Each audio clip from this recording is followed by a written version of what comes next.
So that what it was. It was Sumomo from Chobits. I had no idea that she came with. You didn't know this one talked? No, I didn't know that one talked. Yeah. Oh, well, that's cool. Yeah, she talks. Ah, that is cute. Anyways, welcome to Fern Mother's Basement, the show that celebrates being a geek. I'm Jason. And I am Michael. And Michael, what have you been up to this past week? Recovering and making Vera ears. And why are you making Vera ears? Because somebody in my life has decided they want to be the sniper Vera for Halloween. And since they don't know how to make said ears, it has fallen upon me to do so. Which is fine, I don't mind doing it at all, but see if I can find the stupid picture I was looking at earlier. I can't find it now. Crap. So it's basically for a cosplay outfit. It's for a cosplay for Nikki. Okay. Now I've got, they're almost done. Here, let me destroy my backdrop here. And I had to bring it up, didn't you? So the thing is, I look at it as you have these giant ears. Are using like actual. This is Vera. This is your Vera in bondage. Okay. Okay. What's the other side though? Well, it's fur, and this is fun foam. Okay. And there's a wire. I glued them today, so this to hold them in place while the glue sets. Mm. And then there's a wire piece that goes in, and then it's gonna be basically that. Oh, okay. That'll actually look really nice. Yeah, that's what we're working on. Very cool. That's been my latest project. Mm. Other than that, playing the hell out of Final Fantasy XIV. I know. I mean, it's not enough to make me leave WoW, but it's still enjoyable. It's okay for anyone who suffered through the first version of Final Fantasy XIV. Mm-hmm. Number one, congratulations on surviving. It's a miracle you did. Their revamp of 14 was very well done. It's a lot more enjoyable. It's a lot more playable. It's cleaner. It's actually prettier, believe it or not, because it was already pretty before. But and the story is more well paced, for lack of a better term. Okay, it's one of those. It's generally a lot of fun. I know that I played the beta for a bit, and it was an absolute blast playing that. I just need to be able to get the funds in order to jump in the actual game now. So, yes, because it will we have happen a guild eventually. that's waiting for you. We have a guild name that's waiting that we're not starting until you come join us. So I know. You have to come join us. Dude. It will happen eventually, yes. But I haven't done much anything myself except I've started playing Batman Arkham City, which I picked up. Finally got around to playing. I finally got around to start playing it, but I'll give my thoughts on it at the end. Okay. But I think we should just jump right into the news, including some TV and movie news that one was kind of expected and one was not. One is a what the hell? Yeah. Well, we'll start with the one that's kind of expected. With the popularity, worldwide popularity, I should say, of Pacific Rim. Michael and I, we've made jokes about, okay, this is kind of thrown open the gauntlet for all the live action kaiju. Yeah, like basically this is the prototype for Ava. Now that it's out there and it's proven that it's popular enough, you have no more excuses. You have to make this. Yes, they do. And of course, there's always going to be some sort of clones out there eventually, either in movie of Pacific Rim or of Ava, of like Pacific Rim, of the kaiju style. If it's been popular enough in mainstream, this is the what the hell story. Yeah. Okay. So there is going to be a kind of a spoof, not spoof, but a copy of it, but not an exact sense. Bryan Singer, you might remember him from the X-Men movies, is going to produce a kaiju monster drama. But this is actually for the Sci-Fi Network, which is of lately... Which never takes itself serious of late. Sharknado and Gator, Robo-Gator and all the other bad movies you can think of. What was the Rampaging Cajun Gators or something like that? Something like that. It was weird, yeah. So Bryan Singer made the announcement that him and his production crew called Bad Hat Harry are going to produce a quote-unquote modern monster drama called Creature at Bay. The idea behind it kicks off in a very similar fashion to how Pacific Rim started, which was a little backstory. Okay, the kaiju came, and then they came to California and kind of destroyed all of the West Coast until it was finally taken down. What Creature at Bay does It takes place in the aftermath of the kaiju attack, of a kaiju attack, I should say, on Northern California after the U.S. military takes the monster down. So you have this small little town, you know, very small, everyone knows each other, and it's them dealing with the aftermath of a kaiju attack. So does the kaiju make an appearance? B, how did they take it down? C, are we going to see giant walking robots? Is this Pacific Rim, the TV series? Honestly, the way that it's being written and it's worded in this article, honestly, I believe without being directly tied to Pacific Rim, it's going to tie almost everything about Pacific Rim into this without actually mentioning it by name. So, utterly original. Yeah. It's like, hey, did you know they animated Supernatural? So anyway, what else are they doing on TV today? Oh, that series where you can go to Japan and find Supernatural, the animated series, on Blu-ray in its entirety for less than 500 yen. And that's the bargain bin, and no one's still buying it. In Japan, doesn't sell a Blu-ray for under 30, yeah. Yeah, that's... yeah. I look at this and thinking, okay, Brandon Singer, okay, I understand that you want to get back into the game, so to speak, but is this really the way to go down that path? I mean, if you turn this... Is he producing it, or is he directing it, or is he writing it? He's producing it. So he's producing it. Yeah. He's not writing it. Yeah. His name carries a fair amount of decent weight, but it's all like just like Agents of S.H.I.E.L.D., although Agents of S.H.I.E.L.D. has Joss Whedon, so you're good there. But they need to get a good writer. They need to get a good storyline. If it just deals with the aftermath of the kaiju attack, okay, so Revolution dealt with the aftermath of the power going out. Although that one, actually, they did a marathon of that on Sci-Fi recently. I found myself getting sucked into it. Walking Dead, the zombies attack. Okay, well, you constantly have zombies. What's going to keep this thing going? That's my thought. My hope is that this will start going down the path of another sci-fi series that took place in a small little town where everyone knows each other. Just happy to have... Yeah. If this went down the path of Eureka, I'd be happy with that. But, which, given the fact that kaiju attacks were, at least at the beginning, 6 months in between each other, that's the only way I could see they could possibly go down that path, is you're going to have to bring in some sort of, you know, government or secret force to clean up the mess. Capture one and try and dissect it or something? Something. That's all I can think of. But yeah, we'll find out more. It's got possibilities. I want to see where it goes, but I'm sure we'll find more information at next year's Comic-Con. I mean, there's a reason that Japan hasn't done a weekly kaiju series. That wasn't deliberately deliberately ghetto in special effects. You had to add that extra bit there, that caveat. Yeah, I had to, Sentai shows don't count. Okay, fine. Power Rangers and whatnot. All right. They're designed to be cheesy. Well, things are cheesy, and then they're cheesy with nice effects, like Abraham Lincoln Vampire Hunter, which I enjoyed that. But here's the thing, though. I haven't seen that yet. I want to see it so bad. The director, Timur Bekmambetov. Timur, yeah. He's made a very odd choice to follow up that movie.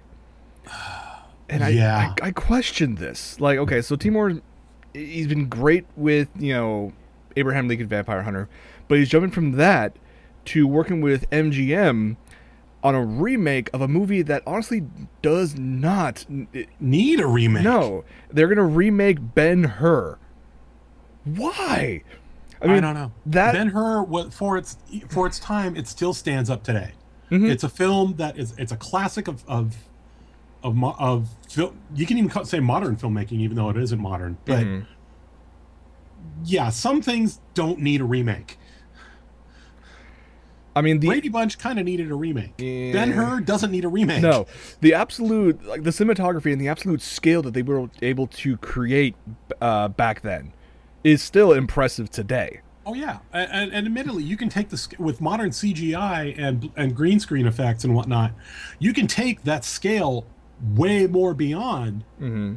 But honestly, what I think this is it's something that I think it's MGM's attempt to step on the toes of the new 300 movie. So there's another 300 movie coming out. Yeah.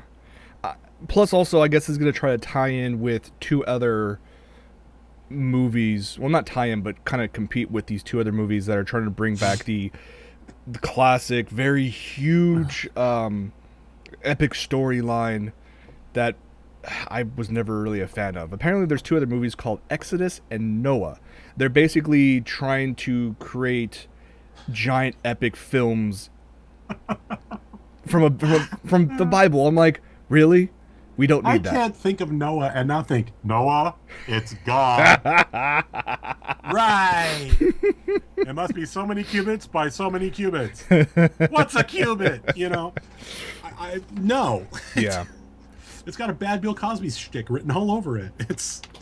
Yeah. And the fact that Timur, like, his style is very focused on the spectacle and razor-thin characterizations. When Ben-Hur had a pretty... Ben-Hur had an epic storyline. It had it had a lot of character development, but it wasn't in such a way that it... Well, okay, the story was kind of black and white back then, too. You know, Ben-Hur good, other guy bad. But true. Okay. It was still... There was character development. There was a sense of grandeur about it that wasn't pompous, for lack of a better term. Yeah. If that makes sense. Yeah. I could see that. But overall, one, this movie does not need to be made. No, two, sadly, it's leading the way for all these other movies that don't need to be made, period. Yeah.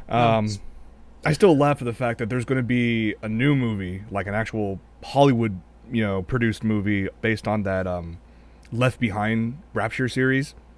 But it's not... I'm actually looking forward to. It's not starring uber Christian... I just totally forgot his name. He starred in the first one. You're talking about Casper Van Dien? No. Oh, because he was doing a lot of uber Christian movies for a while. No, I know who you're talking about. The guy from Charles in Charge. Yes. Yeah. But these new ones are actually going to star Nicolas Cage. What's funny is, okay, I'm anyone who I'm not a fundy by any stretch of the word. Yeah. I'm not even Christian. The idea of me being anywhere near that is outlandish to anybody who knows me. But I have a lot of friends who are very strong in their belief system, let's say. Mm-hmm. And even they laugh at the Left Behind series. Oh, yeah. Yeah. It's actually kind of got potential to be pretty fun. It's going to be interesting to see where it goes. Mm-hmm. Of course, I'm one of these weirdos that actually kind of enjoyed the Bible Code movie. I enjoyed it for the sheer popcorn factor. I mean, come on. How often do you see Michael Douglas play the Antichrist? I mean, good point. Yeah. if this thing starts off with the way that a recent anime called Sunday Without God, and the beginning of it literally is God appeared from the heavens in light and whatnot and basically said, I screwed up with you guys. You guys are on your own. No one can die. Bye. So it's Torchwood Miracle Day. Kinda, yeah. Okay. Which, by the way, BBC's getting ready to run. I believe they are running it already. They are running it, yes. Yeah. Oh, speaking of bizarre TV shows, Nikki and I literally accidentally stumbled upon something that's actually surprisingly kind of good. Nikki's kind of hooked. Mm-hmm. There's this reality show, or at least that's what it was billed as when it first started, and it acted like and looked like, where it was kind of like Survivor-esque. Okay. And the idea was they take these 30 people or 20 people or whatever, drop them in the middle of Siberia near this camp that yeah, you were yeah. And you're watching it, and supposedly, like, there's an accident and one of the guys dies. Mm-hmm. But the rest of them decide they're going to stick it out and stick around. And originally we heard about this from of all people, Nikki's parents, because they had started watching and they're like, this is the dumbest show we've ever seen. They're still thinking it's a real reality show. As it goes on, this is sort of like Survivor meets Lost. Oh, one of those. When they try to blur the line. Good. It's actually, Nikki's like obsessed with it. It's gotten, I mean, it's jumped the shark like 3 times now. As long as it's more enjoyable than Heroes of Cosplay, I'll give it a shot. Hey, Heroes of Cosplay actually did something redeeming this week. What? Not use B-roll footage from Anime Expo 2013? Yeah, the Anime Expo. Here's cosplay drinking game where you can get drunk in the first 4 minutes just because of how often they use Anime Expo as something else. We're in Kansas City, AX. We're in Seattle, AX. Anime Matsuri, Anime Expo's lobby. On Heroes of Cosplay, they actually did something smart this week, and I actually gained some respect for one of the teams, because a couple episodes ago, one of the cosplayer chickies that's on at the Monica one, who supposedly got the interning gig at Blizzard, was a real bitch to another one of the people. It was like, you would be the last person I've ever team up with. Your skills I only want to team up with people who are near my level of quality. Basically, it was just elitist robo bitch, which is what I hate about a large aspect of cosplay, with exceptions. Okay. The other girls this week tore her apart. They actually stood up for her and said, "Hey, no, this is wrong. We're trying to get away from elitism." And I was like, "Holy crap! Okay, these girls actually earned a couple points in my book, having dealt with cosplayers for 20 years." All right. Okay. So, and even Yaya, Madam Elitism herself, was like down on it. So, Heroes of Cosplay, still lame, but less lame. All right. Well, speaking of lame, let's talk about Microsoft. Oh, God. And hey guys, we want to be cool Apple iPad 2 with our Surface. And failed to the tune of $900 million, and actually causing the retirement of their CEO, Steve Ballmer, within the next 12 months. Yeah, but I don't think, but their head of marketing, oh no, that was the Windows 8 guy that got fired right away. Never mind. The Windows 8 marketing guy was fired right away. People are kind of questioning Microsoft. Now, people who aren't really techies are like, but they must be doing well if they have all these ads that are selling cheaper than the iPad. No, that's because they have all this excess stock and then need to take a loss and get it out the door. It's called loss leader. Yeah. I will say this. The Windows Surface RT, the RT version with the ARM processor, blows. The Windows 8 OS in a tablet configuration is actually pretty decent. Yeah, on a tablet, it's great. On a laptop or desktop, why? Forget it. Yeah. No. That being said, the Windows Surface Pro, that was like a full-fledged laptop spec in a tablet. Those are actually kind of good. If it wasn't for the fact they were over $1,000 for the base model. So you would think with all this information and all the problems they've had that they would want to take some time before they either remove themselves completely from the market, which they won't, or redevelop their entire tablet idea and take a few years on this. Any brains left? Yeah, I know. I mean, you look at this and I'm like, okay, it's a cool idea, but the implementation is pathetic. But Microsoft is steaming ahead, actually, because tomorrow at 10:30 a.m. Eastern, they are hosting a press conference to reveal the Surface Pro 2. Okay, you're going to throw new tech specs at it. Okay, yes, it'll have the Tegra 4 rumored to be in it. It may have a higher resolution display. Okay, fine. Who here is going to actually buy one? Not at that price. No, not at the prices they had for the initial Surface, which, because of the RT version, was actually not a full-fledged version of Windows 8. It was a massive memory and processor hog. That if you say got the 32 gig model of the original version of the RT, not only could you play or utilize like half the apps that were released for Windows 8, but you only had access to half the memory.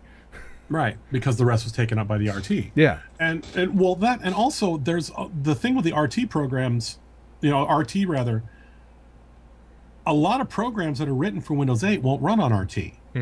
I mean, case in point, anything from Citrix Online, for whom I work. Our shit doesn't work on RT because RT does not use Intel architecture. Exactly. That's the other bonus for the Surface Pro, is because it is using an x86 architecture. Right. But yeah, so tomorrow Microsoft is announcing a new Surface. The rumors are they're going to create ones with higher res displays. Okay, fine, that's a given. That they'll possibly create a Surface Mini, which is now the hit thing to do. But I'm sorry, we want to compete with the Asus How or the Galaxy Note. The Galaxy, the Nexus, the the iPad, for crying out loud. I mean, hopefully Microsoft will get to a point where they will get it within a certain range where it's actually decent enough at a decent price, and then people will probably consider it. The problem is, and like it or not, yeah, people like you and I and a lot of our viewers are always going to want to have desktops. We're always going to want to have laptops, and not just for gaming, but just for what we do. Mm-hmm. But the mass of people right now are migrating, flocking, if you will, towards tablets. Mm-hmm. Tablets are the wave of the future. I mean, and not just because of Star Trek and Star Wars, although mostly Star Trek. Which they got right years ago. Which they got right decades Which ago. they called the iPad back then, IPA-DD. That's right, they did, didn't Yes, they? they did. They called it years before Steve Jobs even thought of it. That's true. But that's the future of computing. That's where it's going. I mean, up until we get to the point where you get like what they had in the god-awful Final Fantasy movie in Spirits Within, where it's that virtual system that, you know, there's a unit on your wrist and everything else virtualizes in here. Yeah, wearable technology, yeah. Yeah, I mean, until that comes out, tablets are the way of the future. It's here now. So I don't see it going away.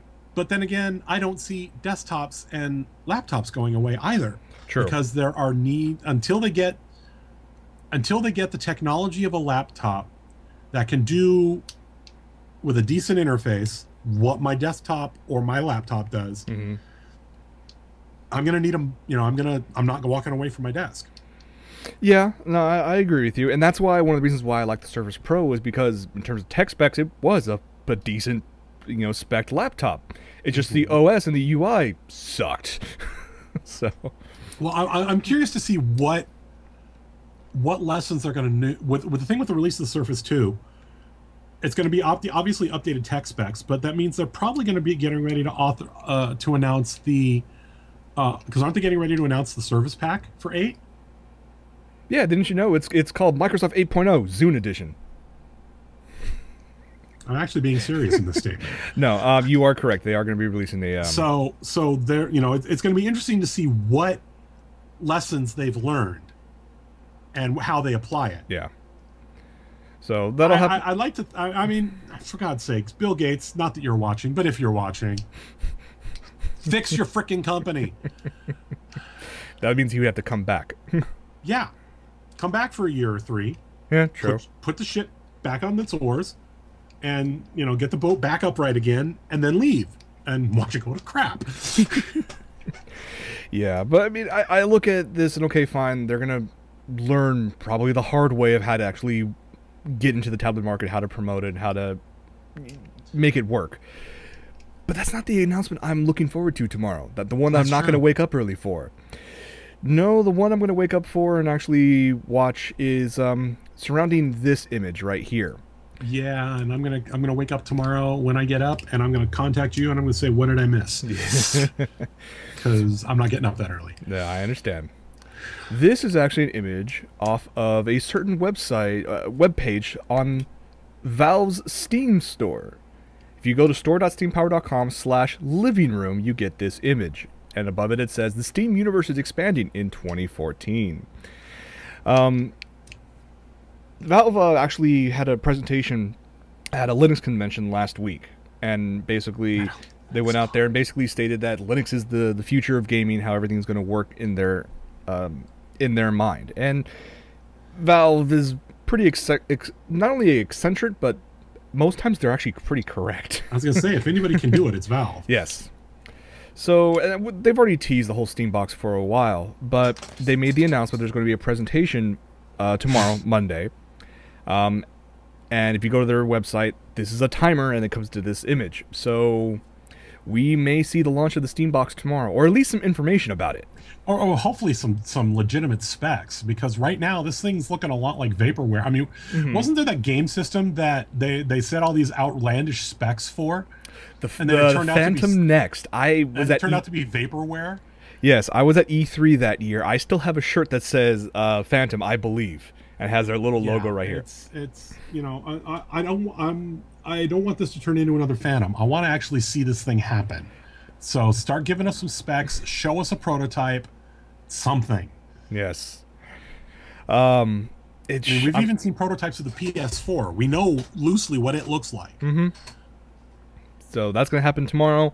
I will probably have more specs about it and talk about it during Anna Break this week. All right. Should we move on to some gaming news? Because there's a lot that's happened over the past, specifically the past 4 days, given that it was Tokyo Game Show. Yes, there was. Including Kojima. Yes. Is he still trying to get around that whole sniper quiet thing? It's anti-beauty. I'm like, no, she's naked. She's hot. Just leave it. Yeah. Yeah. But I will get to some sad news first, actually, from the world of Nintendo. Fortunately, if you are a fan of Nintendo products and systems and games and characters, you probably owe a debt of gratitude to this guy right here. His name is Hiroshi Yamauchi, and he's been the president for the longest time. He stepped down in 2002.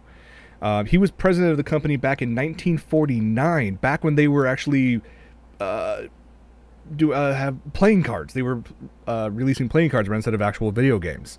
Mm-hmm. He was the one responsible for turning into the video game company it is today. He's basically one of the godfathers of the console. He really is. I mean, of the console's generation period. Yeah, he oversaw the launch of the Famicom, which is the Nintendo Entertainment System, which kind of threw open the doors for everything. Yeah. And the Atari 2600. Yeah. And he oversaw every console until the GameCube, and also every portable, every Game Boy he was a part of. Now, granted, the guy wasn't infallible, like Virtual Boy, but... You mean Migraine Station? Yeah, oh my god. Now, he definitely left a sizable fortune behind. Back when the original Wii was actually released, he was labeled as Japan's richest man at an estimated net worth of about 7.8 billion yen. Or $7 billion, actually. So right, which is trillions of yen. Trillions of yen, yeah. Up until his death, he just remained the company's largest shareholder, and obviously, even though he stepped down as president, he still had a say in what happened. Oh yeah, so so that's like if Bill Gates calls and says, "Hey, Microsoft, fix this," they're not going to tell him no. Yeah, but unfortunately, he did pass away at the age of 85. What does this mean for Nintendo? We'll have to see. You know what's funny? Because of the fact that he stepped down when he did, and yeah, he was still like a guiding force, if you will, but he wasn't finger in every pie. So I think Nintendo's going to be okay. But it's sad. It is very sad that he has passed. Although, you know, like you said, all gamers owe him a serious debt of gratitude because it was the Famicom and the 2600 that made the console generation. Even on the business side of things, like when he was looking for a successor and people to promote, he didn't promote an heir or someone within his family. He actually went outside of his family and hired he found someone who could do the job. Satoru Iwata, and he's done a fantastic job since then. And of course, I mean, you still have Shigeru Miyamoto and yeah, but they're brand leads. Yeah, Miyamoto's everything Mario. Yeah. So then, what would you call Reggie Fils-Aimé, the head of Nintendo of America? Mr. PR. I guess. Let's be honest. Reggie Fils-Aimé is Mr. PR. I still remember his initial. He's one step short of Itagaki. The only thing he's different. He's missing the acne scars. And the rock star attire. Considering his intro at E3 all those years ago was basically, "My name is Reggie. My name is Reggie. I'm here to kick ass, and we're all about making games." I'm like, yeah, pretty much. Okay. So yeah, but that's Nintendo America, and even he had a guiding hand from Yamauchi. So true. Let's move on to a not so surprisingly fact. Actually, I am kind of surprised at this one. I mean, I that it made big, I'm not. That it made this big, I am. Yes, we're talking about Grand Theft Auto 5. quite easily probably 2013's most anticipated video game. I will probably wait 6 months to a year before I pick it up, just because I didn't like Grand Theft Auto 4. I was going to say, I tried 4, and I know a lot of people are like, oh my god, it's the best thing since sliced bread. Yeah. No, I played 4 hours into it, and I got tired of punching hookers and stealing cars. Yep. It's just GTA 4 I did not enjoy. But for GTA 5, apparently a lot of people do, because in the past... I'm curious about it. In the past 3 days since the launch, it sold more than 16.5 million units. Which translates to? Over $1 billion. With a B. Billion. $1 billion. Yeah, it kind of had to happen. So yeah, we both thought of it at the same time. It's now considered to be one of the most, if not the fastest selling entertainment property in history, not just in video games, just in entertainment history. Because I could see it. Because Call of Duty Black Ops 2, while it did reach this level as well, took over 2 weeks to get to that point. Right. This one did it in 3 days. Right, and it's a genre burster. I mean, it's for what it is. It's the lead in the genre. Yeah. Now, I'd like to see if Watch Dogs can outdo it. I don't think it'll outdo it, but I think Watch Dogs will give it a run for its money. It'll give it a run for its money. Because GTA it basically inspired Saints Row, which is Saints Row is GTA. It's the sandbox clone off its meds. Yeah. Now like I said, the reason I'm waiting so long for Grand Theft Auto 5, aside from not that interested in it, I'm waiting for the PC port, which it has been announced. So when it comes out on PC, I'll probably give it a shot, and it'll probably be cheaper. So. But that's not the game I'm kind of interested in right now. The game I'm interested in picking up right now finally got an English version, an official English version, and it's available for pre-order right now. And I'm talking about Steins Gate.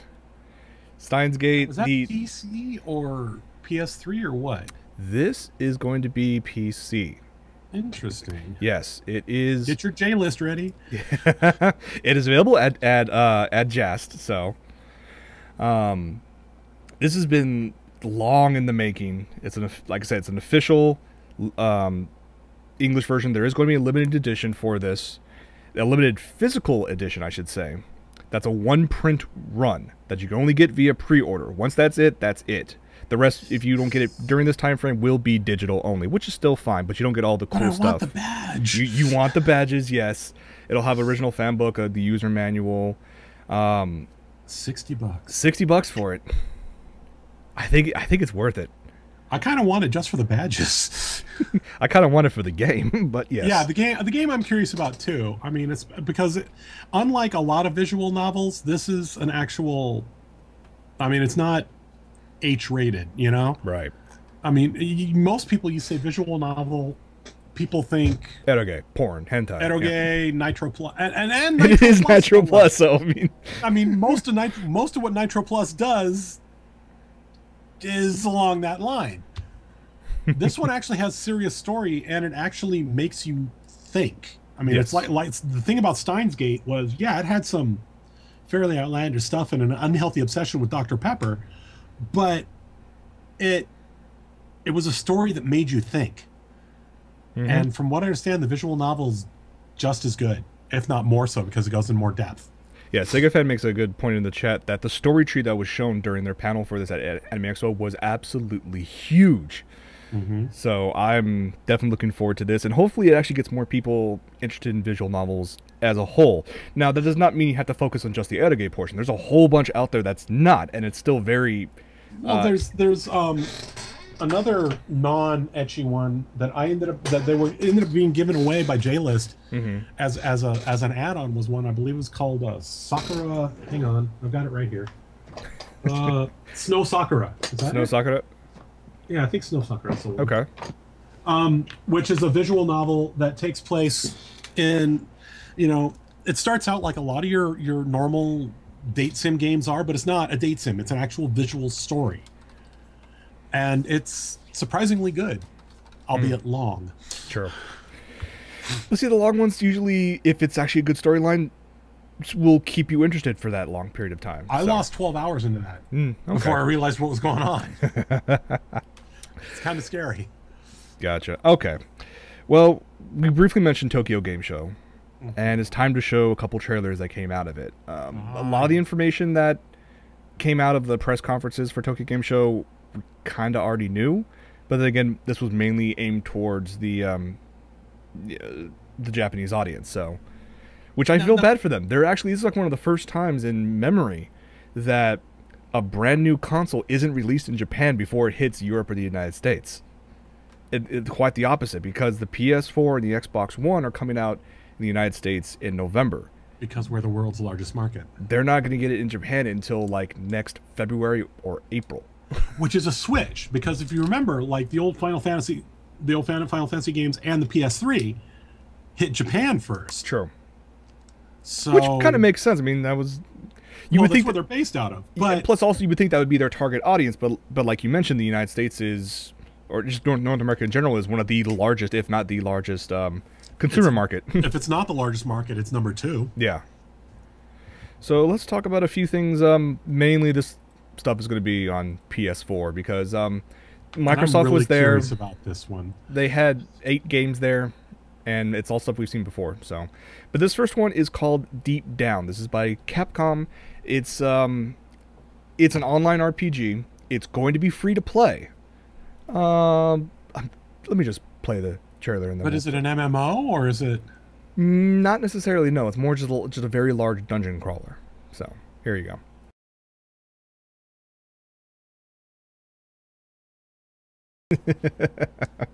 Okay, I'm lost.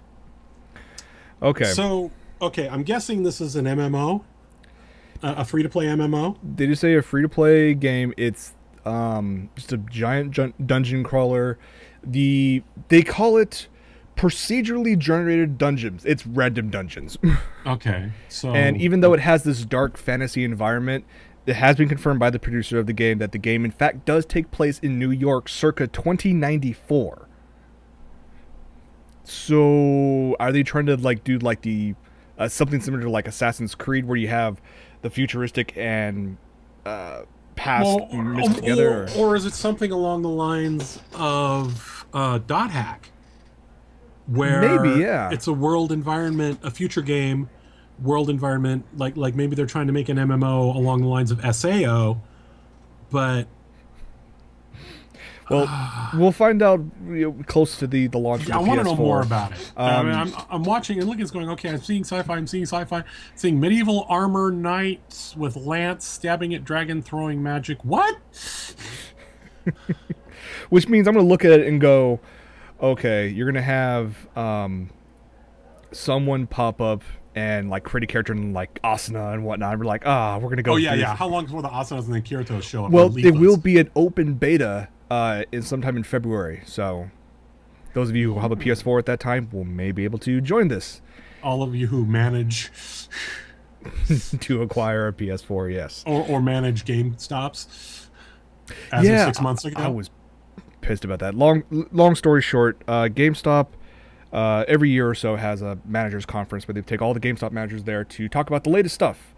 Now, in the past, when I was actually an assistant manager, I actually went to one, and this is back when like the Xbox 360 and the PS3 were coming out, and they actually gave away those consoles to the managers, to all the managers. And then for a few years after that, they said, we're not gonna do that anymore. It's too expensive. You guys already have all the games and everything, so why would we give you more free stuff? Then I find out that this year, all the managers of GameStops who went to this thing are all getting PS4s, Xbox Ones, and like 8 games each for free. Yeah. Yeah. But you have to have been a manager at the time they did this. This is true, yeah. I was there for more than a few years, so oh well. Leave it at that. Moving on. Yeah. Should we showcase Final Fantasy 15 because we can? I'd rather showcase Final Fantasy 13 2 Versus. Oh wait, same game. Well played. Yes, this is a brand new trailer. It's a lot of the same stuff, a lot of the same ideas we've seen before, but a little more expansive. I still have to say, it still looks amazing. Oh, it's gorgeous. Regardless of what people say. Of course it's gorgeous. Yes.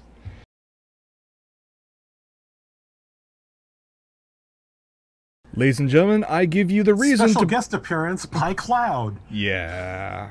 It is the reason to buy a PS4. You know... When it comes out in 2027.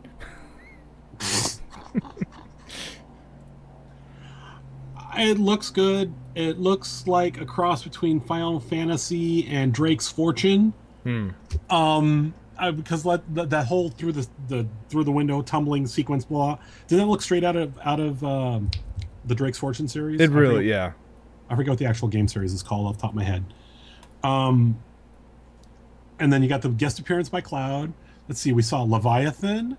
What's the Earth one? Garuda? I think so, yeah. Yeah. So those two are in it. Special appearance by Cloud. God. I don't know that that's enough to make me buy a PS4, though. I mean, I'm probably going to end up getting one anyway, but it looks good. It looks like maybe they fleshed it out more than it was. Maybe they're finally making enough changes to it that it warrants the 15 label as opposed to being 13x2 versus. You know, because it's looking like they changed the world around. You know, maybe they realized, oh crap, this is like Final Fantasy 14 version 1. It sucks. We need to fix it. At least this is coming out in one form or another. It's not the fact. It's not like Square Enix basically went. It's been so long since we had said anything about 13 versus. We should just drop that and work on something brand new. No, they kept on working on it, continuing on with it. So, very long development cycle. Usually, more often than not, leads to higher quality. Better game. Yeah. But not always. Case in point.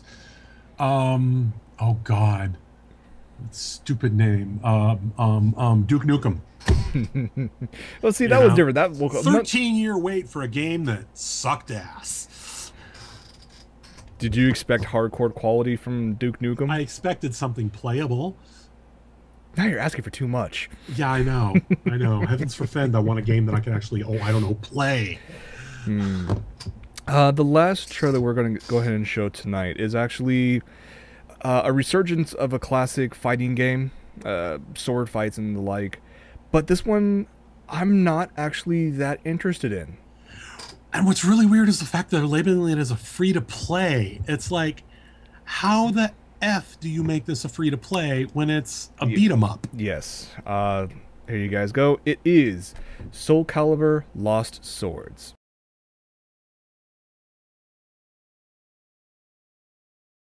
Okay, two things come to mind. Number one, she kicks high. Number two... Pixel shaded bump mapping. You remember that advertising campaign? That was a brilliant marketing campaign. Sophia got a boob job. Those are way bigger than they used to be on her. Yeah. Now, even with all this cool stuff going on in the background, how the... Okay. What are they thinking? Soul Calibur is a great beat 'em up. It's a beat 'em up, but it's a multiplayer. And yes. How do you have... So, not only did they go free to play on this will be available on... Which doesn't make sense. It's going to go on PS3, not PS4. Okay. But Namco Bandai is retooling the very core of this game and turning it into a mission-based single-player experience.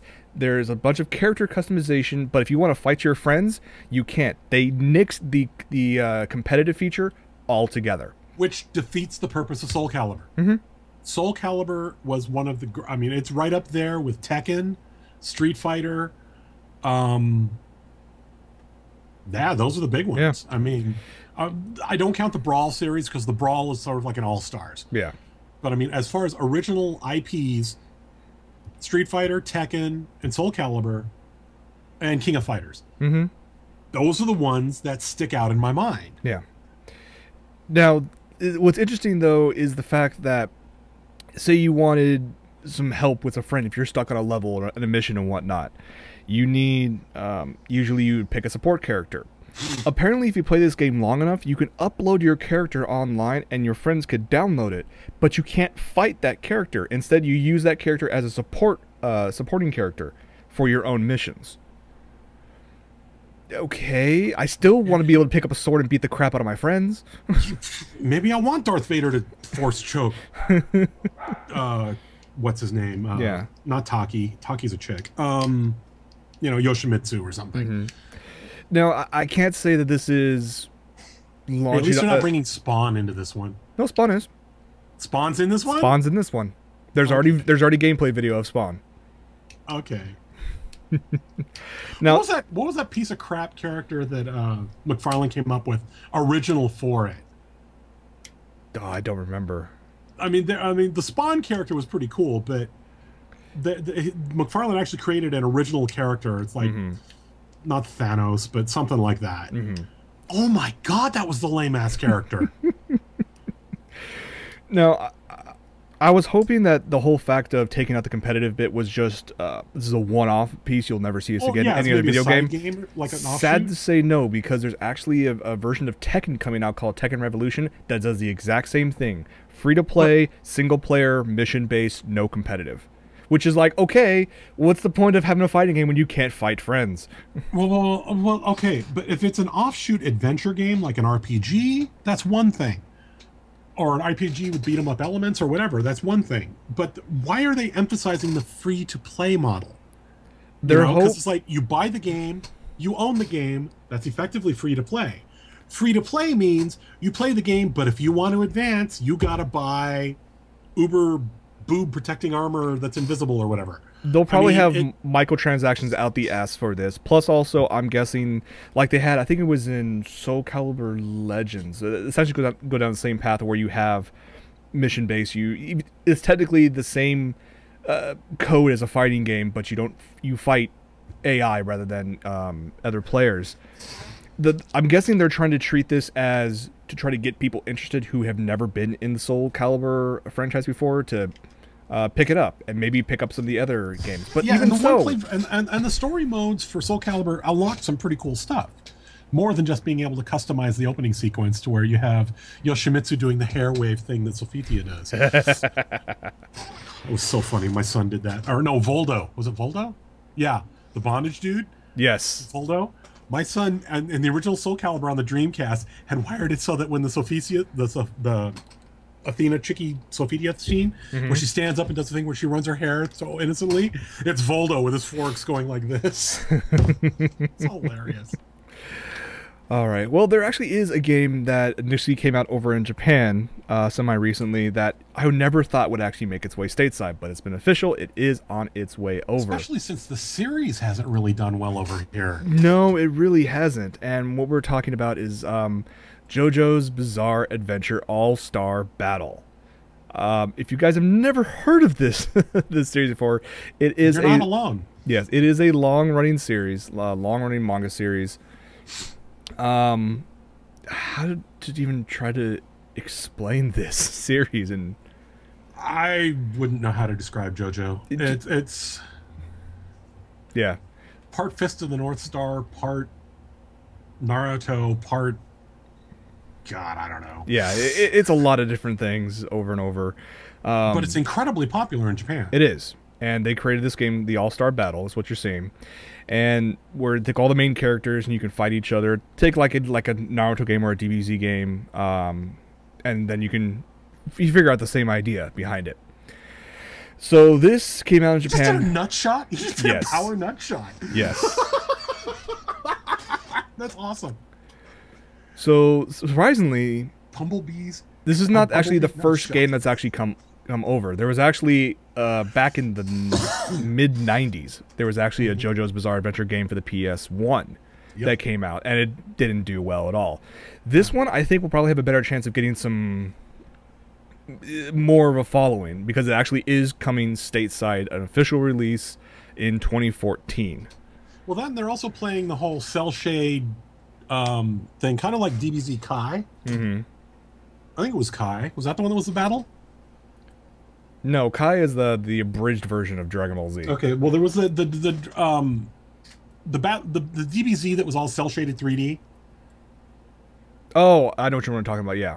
Yeah, I mean that was really popular, so they could be capturing it on that. And there are enough bizarre ass characters in JoJo's to make the game a lot of fun. And the fact that it's coming out in the U.S. finally, well worth it. Yeah, it should be a lot of fun. All right. Well, we are running a little long, but we are going to show one more video, and this is something that Michael found earlier today. For those of you who are celebrating or watched the show for a while. I've never seen this series, although I've... No, I'm not talking about series. I'm talking about, well, either way, go on. Yeah. Talking about Breaking Bad. And it's ending. Yes, it's ending. Series finale is coming up. I know many people who keep on telling me I should have watched it. I need to go back and watch all of it. It's on Netflix. Yeah, and I now have Netflix again, so might as well. Thank you, Google, for the free 3 months. When I bought a Chromecast, I got a free 3 month subscription, so... but yeah, so there's a couple spoofs out there online of Breaking Bad, but although those are pretty good, this one is pretty unique. Now to set this up, any of you who've watched the show from the beginning might remember, I want to say about 6 months in, we highlighted a video blogger. The big thing, the video blogs, yeah, there's a bajillion of them. There are a dime a dozen. The big thing about this is it's the girl who hosts it is entirely CG. Her environments are real, but she's computer generated. Mm-hmm. Well, Emi Yamamoto is her name. She's on YouTube, and we featured her. We talked about her, and it's really cool. And everybody knows I'm a big CG fan. I came across this, and Amy's a Breaking Bad fan. Let's just leave it go from there. Go ahead, Jason, play it.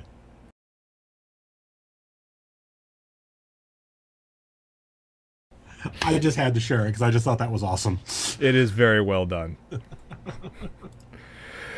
All right, well, long lines of watching cool stuff. Michael, what have you been watching? Not a lot. I think I told you I finally finished. Yeah, no, I already told you that. I've been working on Ears this week. So, Ears in Final Fantasy XIV. That's been my week. Fair enough. I actually... Did you watch something else, or...? Well, I told you about Siberia in the beginning. Yep. So there was some of that. And Face Off is still epic. Okay. I haven't watched Face Off in a while. You need to get caught up on Face Off. Okay. Well, once I finish Batman Arkham City, which I'm kind of sad because I got this as a Christmas present years ago. Yeah. And did you pull down the Harley's Revenge thing, or is it too late for that? I'll eventually have to buy that. But the thing is, though, this came with a code for the Catwoman DLC. Is it expired? No, it's already been used. What? Which Somebody means hacked your code? Which means someone hacked their DLC code setup, or what I thought was new was actually what GameStop has been sued for many, many times in the past for, which was someone bought this, or someone worked at a store, played this, used the code, and then re-shrunk wrap it and sold it as new. But it's so long ago that I was gonna say it's far enough back that you can't go back and yell at them for it. But you can buy the DLC still, right? Yeah, you can still buy the DLC. It's still available for like $3 or something like that. Yeah, then. But it's only $3. Yeah, I mean, I played. I'm still playing a little bit of Project Diva F. Which I picked up or finally got. Still enjoying that. Rewatching Bodacious Space Pirates with a friend who has never seen it before, so it's one of those that, regardless of how many times I've seen it, it's one of those series that if I've seen one episode in recent memory, I will sit down and marathon the whole series again. Plus, there's a movie coming out, so. But the one I've been marathoning lately is actually on DVD, and it's Kaicho wa Maid-sama. This came out, I would say, about a year and a half ago. Sentai Filmworks picked it up. It was streamed on Crunchyroll, and for some reason I was really hooked on this. Now, when people look at the back, I've never seen it before, they see girls in maid outfits but also swimsuits. They're thinking, oh, this is gonna be one of those pervy kind of series, and no, it actually really isn't. I mean, yes, the main character, she is the president of this formerly all male high school. And she's worked hard to get to where she's at and whatnot. Family life is not all the best. They're always poor. So aside from all the duties as being student body president, she also has a part-time job where she works at a maid cafe in another town. And her main concern is the reason she took the job in the other town because, one, it pays pretty well, and two, hoping that no one at school will find out. Well, of course, it's a very typical anime. One of the hottest boys in school happens to come across the fact that she works there. And the two go back and forth in a very realistic dialogue, a very realistic tone. That, I mean, the guy's... So it's not Karekano, but it's not... It's not like cheesy, like something along the lines of like K-On! Or anything that KyoAni has made. Okay. This one, the dialogue was actually... There's some funny scenes in it where, you know, obviously the guy knows his secret and kind of plays along with it and whatnot, but it's obvious that he's interested in her, but shows it in ways that piss her off. So you kind of have some of the classic cliche, you know, anime high school romance style. Okay. But so it never... Is it Karekano or is it... It's not as bad as Karekano. Okay, because I liked Karekano a lot. Yeah. This one, it's like I said, it's close to Karekano, but it's not that. Okay. It's 26 episodes, which was kind of nice. It doesn't really drag, which is a kind of a surprise. I was expecting heartthrob break, random incident, cue next person. No, it didn't follow that formula whatsoever. So it's actually, I think it's well worth it, and you can get it online. You can buy it on Amazon for like $40. It's on 5 DVDs. It's sad that Sentai did not opt for the Blu-ray release, which is now available in Japan. But it is available right now in a DVD box. Well, is it that they didn't opt for it, or it just hasn't come out yet? You know, I think it's the latter. That I think only the first half of the series has come out on Blu-ray in Japan. Okay. So, plus I'm not going to spend. Maybe waiting on the masters. And there's no way I'm going to spend $100 for 2 episodes on Blu-ray. No. Yeah. So that's what all I've been watching and playing and whatnot. So I think that's going to be it for this episode. Okay. Came across a lot of cool stuff, a lot of stuff that made us cringe or question a lot of things. Question or sanity? Yeah. Yeah. So, you guys want to be sure to tune in tomorrow for that Steambox announcement, or the rumored Steambox announcement. I'll have more information about that on Anna Break this Wednesday at 7 p.m. And of course, you can catch us here every single Sunday at 5 p.m. Also, keep an eye on our Twitch feeds, because I'm going to start doing some Final Fantasy XIV streaming as soon as I get Jason to help me finish making the backgrounds. Hint, hint, hint. Okay, I have a project now. And we've been meaning to do stuff with that for a long time now. So we're going to do more random acts of gaming.